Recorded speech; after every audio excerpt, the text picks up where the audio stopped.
हरिओम। ये प्रश्न है प्यारे का कि पाप पुण्य से कैसे बचें। पाप पुण्य से कैसे बचें, दोनों से न्यारा अतीत।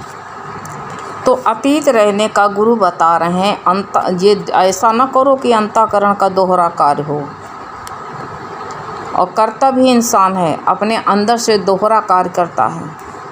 इसको यही कार्य में लग जाता है जब यह शरीर और मन बुद्धि इंद्रियों के साथ होकर के इच्छा वासना करता है और उससे ग्रस्त होता है।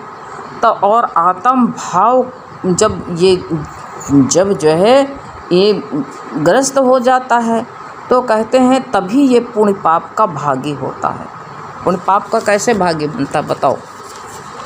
जब ये गुरु बता रहे हैं, कह रहे हैं कि ये बताया जब इच्छा और वासनाओं में ग्रस्त हो जाता, फंस जाता है, तब कहते हैं जब फंसा हुआ होता है, जब इच्छा कोई होती है तभी इससे पाप होता है। जो करने अच्छा काम उसमें फिर सोचता है दान करें पुण्य करें, तो थोड़ा पुण्य थोड़ा पाप दोनों में, थोड़ा अच्छा करता थोड़ा खराब करता है। तो ये इच्छा तो भरी पड़ी अच्छा काम कर रहा है, तो इसी में पाप पुण्य दोनों मिश्रित हो जाते हैं। तो वो इच्छा वासनाओं से ग्रस्त होकर के काम करता है तो पुण्य पाप का भागी होता है।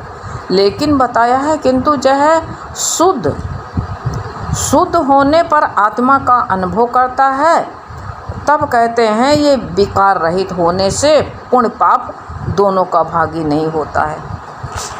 दोनों का कितना बढ़िया बन गया। दोनों में अंतर देख लो क्या है।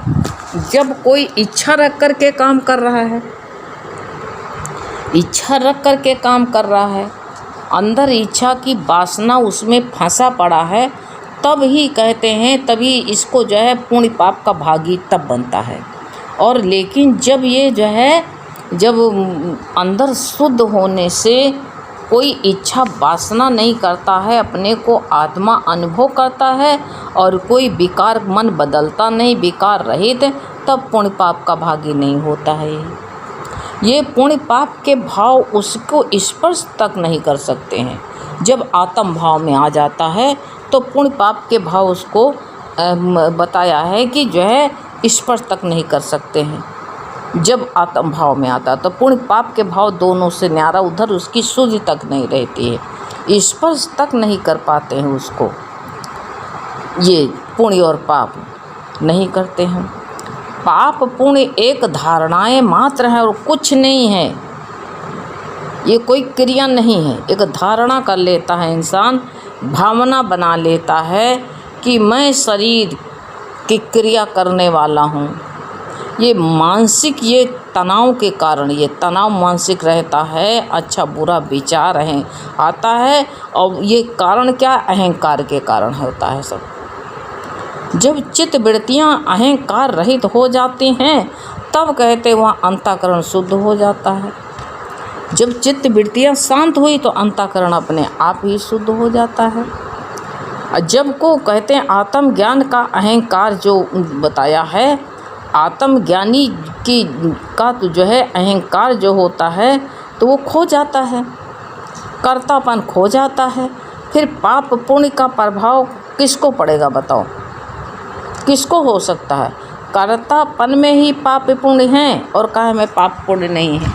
कर्तापन जैसे आता है तभी पाप पुण्य आ जाते हैं। इसलिए गुरु बता रहे हैं, कहते हैं कि आत्म पद को जानने वाले, तू आत्म पद को जानने वाला, आत्मा में रहने वाला, तू आत्म पद को जानने वाला, आत्मा में रहने वाला, ये सब जो है हटा दे, वो उससे न्यारा हो जाता है, निर्लिप्त हो जाता है।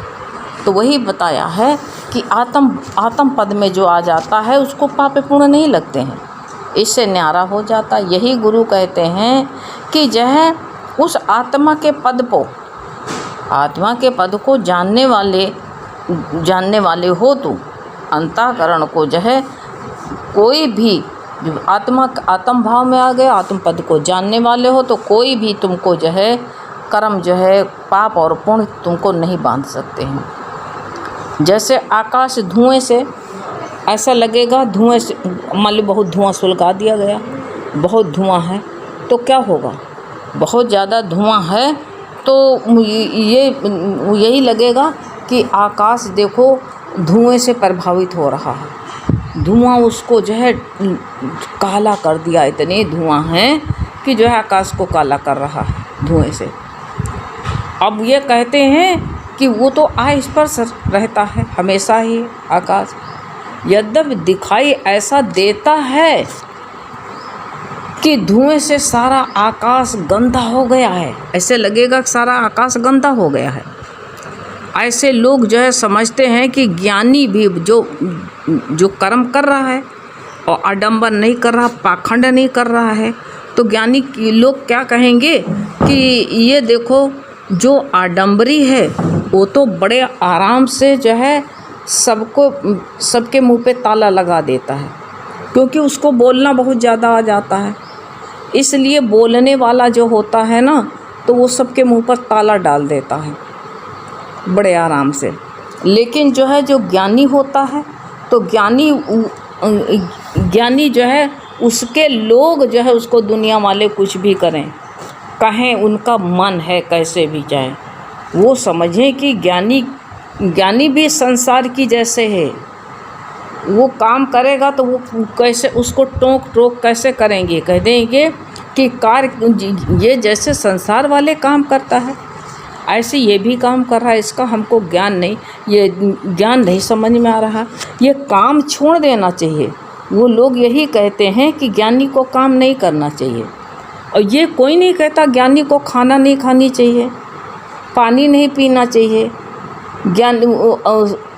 वो यही धारणा बनाते हैं, ज्ञानी खाना नहीं खाएगा चलेगा कैसे, पानी नहीं पिएगा प्यासा मर जाएगा।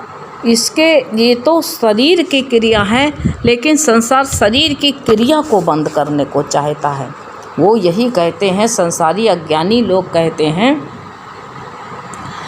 हैं ज्ञानी जो है ना ये काहे का ज्ञानी है, संसारी जैसा तो है, कार्य कर रहा है। वह कहते हैं को समझता है कि ज्ञानी नहीं है, ज्ञानी नहीं तो भोगी है, और भोगी लोग होते हैं। और यह तो ज्ञानी को भी कहते थे पाखंड कर रहा है, ये दुनिया को धोखा देने के लिए ज्ञानी बना बैठा हुआ है। तुम देखो जा कर के जो सत्संग भजन में है, क्योंकि अब उनका भी गलती नहीं, वो सब संसार से डरे हुए हैं, बहुत धोखेबाज है ना। ज्ञान का इतना बड़ा ज्ञान देते हैं, बड़े बड़े भाषण, लेकिन बड़ा बड़ा व्यापार फैलाए हुए हैं, इसीलिए जो है डरे हुए हैं। घर वाले परिवार वाले इनको दुनिया वाले गलत नहीं कहते हैं। गुरु कहते नहीं है कि एक मछली अगर जो है ताल में मर जाती है तो पूरा ताल बदबू आने लगता है। इसी तरह जो है ये गंदा काम कर कर के भगवान का नाम बदनाम करते हैं, सत्संग भजन का नाम बदनाम करते हैं। तभी तो गुरु ने कहा कि देखो प्रेमियों, ऐसा काम न करो कि गुरु के ज्ञान को बदनाम न करो। ये जिसमें व्यापार करने लगते हैं तो जो है ये पाखंडी लोगों ने बदनाम कर रखा है, इसीलिए ये संसार वाले भी कह देते हैं कि ये ज्ञानी कैसा है, ज्ञानी झूठ मूठ बन बैठा है, ये पाखंडी है, दुनिया को धोखा देने के लिए ज्ञानी बन बैठा है। उसने कपड़े तो जो है नहीं छोड़े, घर तो नहीं छोड़ा, कभी राग रंग तो वैसा को वैसा, हमको इसका राग रंग जता है, सब वैसा को वैसा लग रहा, सब खाता पीता भी है। ये ज्ञानी कैसे हो ही नहीं सकता, कैसे होगा ज्ञानी? ज्ञानी का मतलब है संसार क्या समझता है, ज्ञानी कैसा होना चाहिए। वो ये सोचता है कि ज्ञानी कैसा होता है, कि बताया है इसकी परिभाषा भी। जब अज्ञानी करने लगते हैं तो सुन लो तो क्या कहोगे, अपनी मूढ़ता का जो है वो पार कर जाते हैं। वो कैसी उनकी भाषा को सुनो तो वो अपनी मूढ़ता को पार कर जाते हैं। तो वो कहते हैं कि जो है अपनी मूढ़ता उस पर कैसे थोप देते हैं, कहते हैं उस पर कहते थोप देते हैं कि कहते ज्ञानी नंगा रहेगा, ज्ञानी को जो है कोई ढंग के कपड़े नहीं पहनना चाहिए। हमने देखा जाए तो नंगे रहा था, ये ज्ञानी है तो इसको कोई कपड़ा नहीं पहनना चाहिए। खाना पीना भी नहीं चाहिए इसको, जो सब लोग खाते हैं। पानी गर्म करके पीना चाहिए, उबला हुआ पानी पिए, और जो है बिना नमक का खाना चाहिए। और सुनने वाले भी जो सुन लेते हैं तो बहुत ढोंगी है, वही करने भी लगते हैं।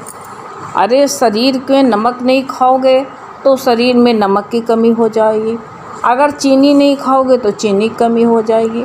भगवान ने इसलिए कहीं तुमको किसी डॉक्टर ने नहीं बताया कि ये खाओ वो ना खाओ, भगवान ने खाने के लिए सब कुछ बताया है, जो जो शरीर की आवश्यकता है। नमक बनाया है, नमक की आवश्यकता शरीर में है।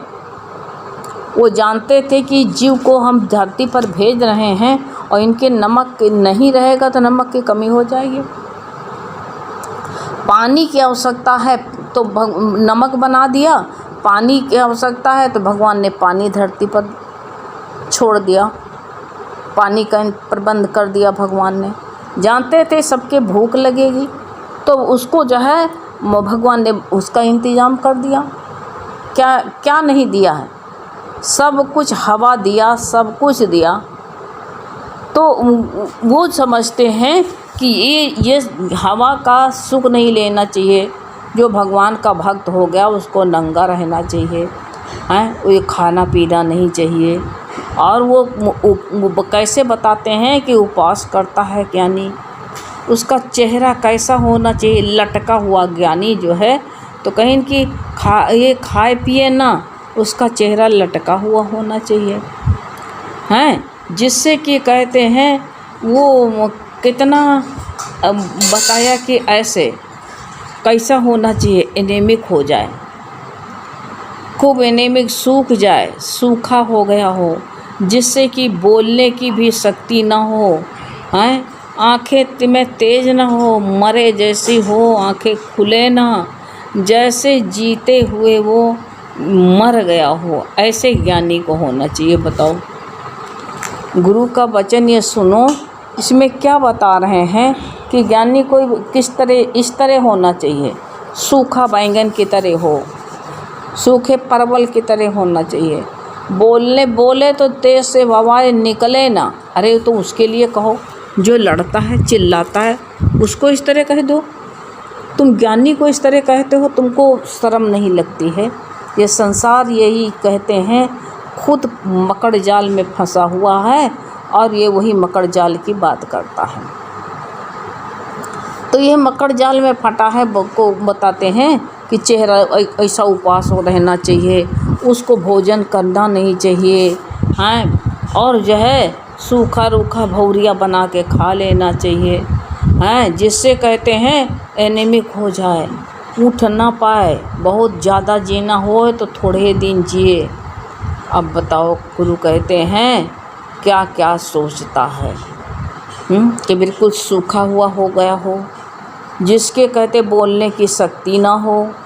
ज्ञानी क्या, दुनिया वाले क्या कहेंगे ज्ञानी को ऐसा होना चाहिए, आँखों में तेज ना हो, जो कहते हैं मरे हुए जैसा प्रतीत होता हो, ऐसा ज्ञानी है तो समझो ऐसा उसका शरीर है, तब ज्ञानी होना चाहिए।